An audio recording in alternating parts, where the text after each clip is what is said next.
There is a kind of silence that sits heavy on the chest. It is not the silence of peace. It is the silence of someone who has swallowed words for far too long, of someone who watched lies being repeated, looked down at the floor, took a deep breath, and chose not to react because they were simply too exhausted to keep fighting. Maybe you know this silence. Maybe it began at work, or within your own family, or even in a spiritual environment where you expected protection but encountered distortion instead. And little by little, almost without noticing, that silence began to feel like complicity, as if not reacting meant agreeing, as if remaining quiet meant betraying yourself. There is a very specific exhaustion that comes from carrying accusations that were never truly confronted. It doesn't shout. It doesn't explode. It settles in. It alters your breathing. It shortens your sleep. It tightens your shoulders. The body learns to live in constant alert, as if it must prepare for another distortion at any moment. Neuroscience explains that repeated experiences of injustice activate defensive mechanisms in the nervous system. And when there is no resolution, the brain remains in a state of vigilance. But long before science explained it, you already felt it. You felt it in your stomach, in the accumulated fatigue, in the difficulty of trusting again. And perhaps the deepest part of all is this: many times you did not want revenge. What you wanted was the restoration of dignity. You did not want to destroy anyone. You simply did not want to be reduced by lies. You did not want to be defined by something that was never true. There is a quiet longing for truth to sustain itself, for what is real to remain, for what is false to simply be unable to bear its own weight. Many adults, especially after 40, carry a subtle tendency to internalize betrayal as personal fault. I should have seen it. Maybe I gave them a reason. Maybe I was naive. This constant self-criticism seeps in like a second wound, sometimes deeper than the first. Instead of recognizing patterns of manipulation, a person begins to question their own worth, and that hurts in a quiet way. It hurts because it erodes self-esteem without making noise. Yet there is an ancient wisdom that has crossed centuries and still whispers to those who feel wronged. In Psalm 37, written by David, there is a clear invitation. Do not fret because of those who practice evil, not because evil does not exist, but because it is not structural. It is temporary. David did not write those words from a life of constant comfort. He knew persecution, betrayal, defamation, and still he speaks of trusting, resting, waiting with steadiness. When you meditate on that psalm, something begins to reorganize within you. Your breathing slows. Your impulse to retaliate softens. Your discernment becomes clearer. Spiritual meditation, in fact, activates areas of the brain associated with emotional regulation and self-control. Faith, when practiced consciously, quiets threat circuits. Perhaps you have never thought of it this way, but lies are like scaffolding. They appear to build a solid structure around someone. They create an appearance. They create a narrative. They create a facade. But scaffolding is not the actual building. It remains only as long as someone keeps holding it up. When the weight of truth is applied, when the coherence of an integrated life remains consistent over time, those structures begin to give way. Not all at once, not with spectacle, but they give way. And here is the most delicate turning point. To declare is not to shout against your enemies. To declare is to align your conscience with divine justice. It is to say internally, I do not need distortion to survive. I do not need manipulation to defend myself. I do not need to become what wounded me. Declaration is an internal act before it is ever external. It is an invisible adjustment. It is a decision to remain whole. Now, for a few moments, allow your defenses to lower. Let your shoulders relax slightly. There is no audience here, no judgment, only you and God in the most intimate space of your heart. And slowly, almost like a whisper descending from your mind into your chest, declare, God of truth, I stand today without armor, without rehearsed arguments. Where I have been misrepresented, defend my name. Where lies were planted, uproot them. Where injustice has lingered, bring your clarity. I release the need to win, but I ask you to reveal what is real. Let every hidden structure, built on deceit, collapse under its own weight.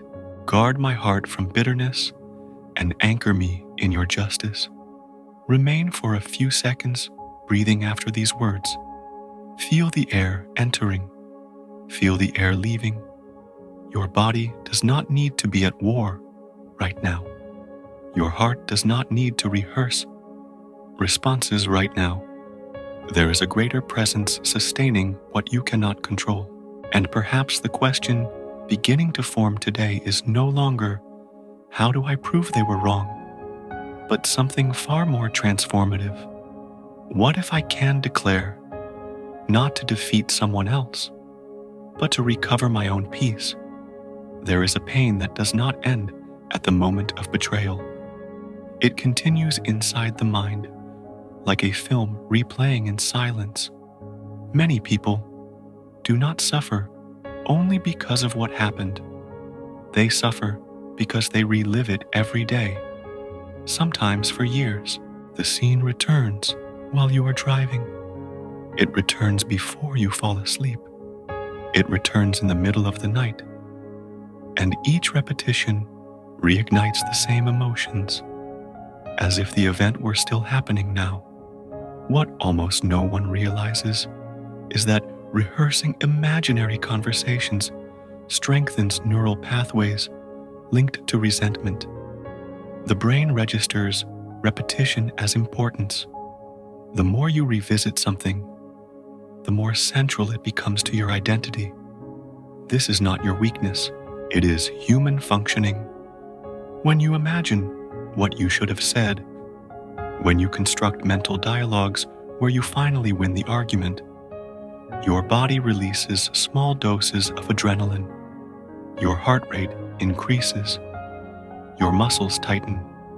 The nervous system does not know it is imagination. It reacts as if it were real. Stress research shows that prolonged feelings of injustice keep cortisol elevated, and high cortisol over time affects sleep, discernment, and even your ability to make balanced decisions. You begin to perceive danger where it may not exist. You start interpreting neutral looks as judgment. The body learns to anticipate the next blow. But here is a counterintuitive and liberating truth. Declaring truth begins by interrupting internal exaggerations, not by adding dramatic details, not by amplifying intentions you cannot prove, not by turning a real mistake into a total narrative about who the other person is. Declaration begins with clarity, simple facts, direct, clean. Perhaps a deeply healing practice is to take a sheet of paper and write only the facts. One page, no adjectives, no interpretations, only what happened. This exercise reorganizes the mind. It removes emotion from the judge's seat and restores balance to your awareness. You are not denying your pain. You are simply putting each element in its proper place. Imagine your mind as a courtroom. While the trial never ends, the atmosphere remains tense. There are arguments, defenses, accusations, but a courtroom requires a closing moment. The judge must strike the gavel and say, "Session adjourned." If that never happens, the audience never leaves, and you never rest. Today may be the day to adjourn the mental session, not because everything has been resolved externally, but because you choose not to relive the case endlessly. In a low voice, perhaps almost like a sigh, you can say, "I release this case. I do not need to try it again tonight." And when that sentence becomes a habit, something begins to reorganize within you. Betrayal is rarely only emotional. It is bodily. People betrayed by partners, siblings, or close friends often report physical symptoms first: tightness in the chest, difficulty breathing deeply, constant alertness. Before they understand what they feel, the body is already reacting. The amygdala, a small structure in the brain responsible for detecting threats, interprets social exclusion and betrayal as real danger. For the primitive brain, loss of belonging meant loss of survival. That is why it hurts so deeply. That is why it feels as though something essential has been torn away. It is not drama, it is biology. Perhaps you are praying for peace while your body continues scanning the environment for signs of another attack.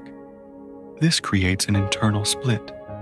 Spiritually, you want to trust, but biologically, you remain on alert. And this does not mean your faith is weak. It means your nervous system needs care. Before justice can feel possible, safety must be restored in the body. Small daily rituals may seem too simple, yet they are powerful. 90 seconds of silence before responding to an accusation. 90 seconds of deep breathing, inhaling through the nose, exhaling slowly through the mouth. 4 seconds in, 4 seconds holding, 6 seconds out. This breath communicates to the brain that immediate danger has passed. Even David, in the Psalms, lamented before declaring trust. He described his pain, his anguish, his sense of abandonment. Lament was not lack of faith. It was emotional processing. It was allowing body and soul to align before proclaiming confidence. Perhaps the question you need is not, "Why does it still hurt?" but, "Has my body felt safe enough to release this?" Safety precedes peace. Safety precedes clarity. Safety precedes justice, as something felt, not just believed. There is a quiet disappointment when truth is exposed and nothing changes immediately. You may have thought, now that everyone knows, everything will be corrected. And when it wasn't, something inside you grieved.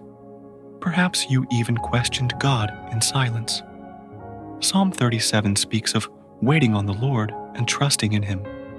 This waiting is not passivity, nor is it anxiety. It is a firm interior posture, a stability that does not depend on the speed of external events. This tension between acting and waiting is one of the most difficult spiritual experiences. Many who rushed to clear their name discovered that impulsive defense amplified the conflict. Trying to correct every rumor generated new commentary. Urgency fed the cycle. There is wisdom that feels paradoxical. Strategic silence sometimes exposes a lie more effectively than direct confrontation. When you do not feed the narrative, it loses oxygen. When you do not react to every provocation, the energy of distortion diminishes. Think of mud in a glass of water. While you stir, everything remains cloudy. When you stop, slowly the dirt settles. Clarity returns without violent effort. Waiting does not mean tolerating abuse. It means trusting that truth does not need to be forced. It means understanding that divine justice does not operate on human anxiety. And when that understanding matures, it brings a serenity that does not depend on applause. It is human to want everyone to see the truth, to recognize that you were wronged, to admit they were mistaken. That desire is understandable. It comes from the need for belonging and recognition. But there is a subtle trap. When public validation becomes indispensable to your peace, your stability begins to depend on others' perception. And perception is unstable. It shifts. It fluctuates. Some people only regained peace when they released the need to convince everyone, when they understood that integrity does not require an audience, that dignity does not require applause. Dependence on external validation feeds anxiety cycles. Every interaction becomes a test. Every silence becomes suspicion. Every neutral comment feels like threat. Justice is not always loud. Sometimes it happens as silent repositioning, doors closing, others opening, relationships naturally distancing, environments becoming incompatible with who you are becoming. Ask yourself honestly and courageously, if no one applauds my innocence, can I still remain steady? If no one publicly acknowledges my truth, do I still know who I am? This question does not minimize your pain. It strengthens your identity. There is a delicate risk when pain remains unprocessed for too long. Resentment begins to dress itself as justice. A person believes they are simply being prudent, when in fact they are feeding bitterness. It is possible to call indignation discernment. It is possible to call distance wisdom, when it is actually fear of being hurt again. There is no condemnation in this. There is humanity, but there is also an invitation to awareness. Anger releases dopamine. There is an energetic surge that feels like strength. That is why indignation can become addictive. It gives the impression of control, of moral superiority, of being right. But drinking salt water does not quench thirst. It increases dehydration. In the same way, feeding resentment does not heal the wound. It prolongs the inflammation. A simple yet profound practice is to shift the prayer. Instead of asking for punishment, ask for truth. Instead of wishing for someone's fall, ask for clarity. Say, God, reveal what is real. Correct what needs correction, but guard my heart. That prayer protects you from becoming what hurt you. When someone is falsely accused, there is an almost invisible temptation to exaggerate in self-defense.